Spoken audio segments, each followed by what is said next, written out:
तो राम चले आए। शबरी ने पुकारा तो राम चले आए और मीरा ने पुकारा तो कृष्ण चले आए।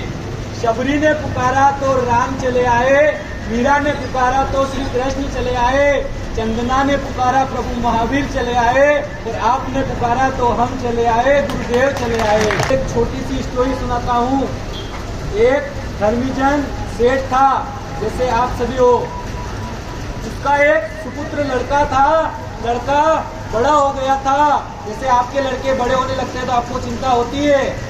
किस चीज की चिंता होती है?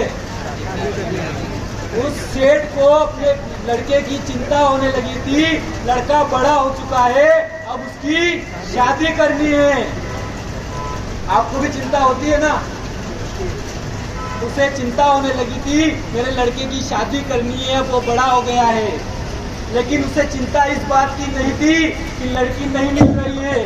लड़की तो बहुत सारी मिल रही है, लेकिन धर्मिष्ठ नहीं मिल रही है, क्योंकि वह धर्मिष्ठ सेठ था। रोज पूजा करना, प्रतिक्रमण करना, गुरु भगवंत की वियावच करना, जैसे आप लोगों ने आज हमारी किए, वैसे ही वह सेठ एक धर्मिष्ठ था। उसका एक बेटा था, उसने चिंता करी, उसने एक लड़की की तलाश करी, लड़की मिली। तो लड़के को बोला तुझे लड़की देखने के लिए जाना है और लड़की से यह बात पूछनी है। अगर लड़की ने सही जवाब दिया तो लड़की पास हो गई। आप भी अपने लड़कों को भेजते हो कि नहीं भेजते हो? ये लड़का ही खुद देख के आ जाता है। लड़का देख के पहले लड़का लड़की को देखने जाता था तो क्या देखता था? उसमें गुण कितने हैं, वह धर्मिष्ठ कितनी है, उसका कुल कैसा है, उसके पास देखा जाता है उसका रूप। लेकिन आज पहले क्या देखा जाता है? आज अगर लड़का लड़की को देखने के लिए जाता है तो लड़का देखता है लड़की वाइट है या नहीं, और लड़की देखती है लड़के की हाइट है या नहीं। लड़का देखने जाता है लड़की वाइट है या नहीं, और लड़की देखती है लड़के की हाइट है या नहीं। हाइट और वाइट के चक्कर में दोनों की हो जाती है फाइट, और उन दोनों के जिंदगी में कभी नहीं आती है लाइट। अगर हमारी बात है राइट तो बदल दो संसार की साइट, और गुरुदेव बनेंगे तुम्हारे गाइड। लड़की देखने के लिए गया, लड़की बहुत सुंदर थी, उसे पसंद आ गई। लेकिन पिता की बात याद आई।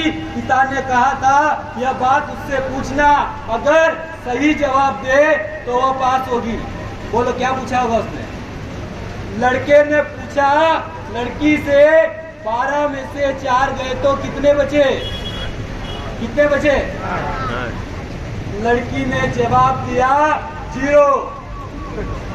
लड़का आश्चर्यचकित हो गया और घर पे लौट आया। पिता से कहा लड़की कुछ काम की नहीं है, उसे तो मैथ्स आती ही नहीं है।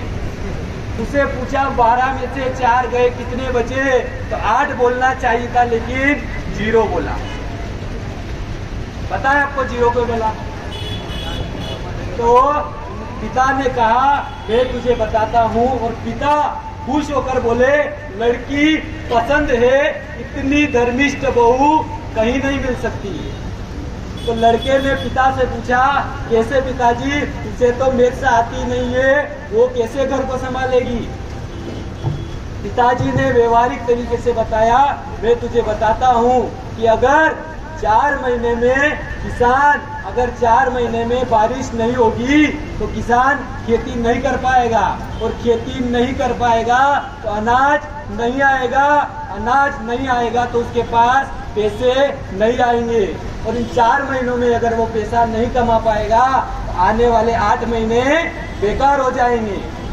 यह थी व्यवहारिक बात। अब मैं आपको धर्मिष्ठ बात बताता हूँ। पिताजी ने कहा मैं तुझे धर्म के हिसाब से बताता हूँ कि यदि 5 महीने में 4 महीने आराधना के चातुर्मास के दिन नहीं होंगे तो आने वाले 8 दिन बेकार हो जाएंगे। जैसे मोबाइल का उपयोग करते हो ना, 24 घंटे मोबाइल को चलाने के लिए 1 घंटे 2 घंटे उसको चार्जिंग तो करना पड़ता है ना, क्या नहीं करना पड़ता है?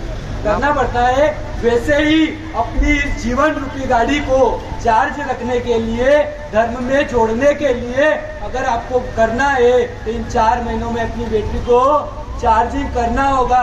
अगर इन 4 महीनों में भी आपने चार्जिंग नहीं करा, जैसे मोबाइल में 1% रह जाता है ना, फिर आप चार्जिंग नहीं लगाते तो क्या होता है, डिस्चार्ज होता है।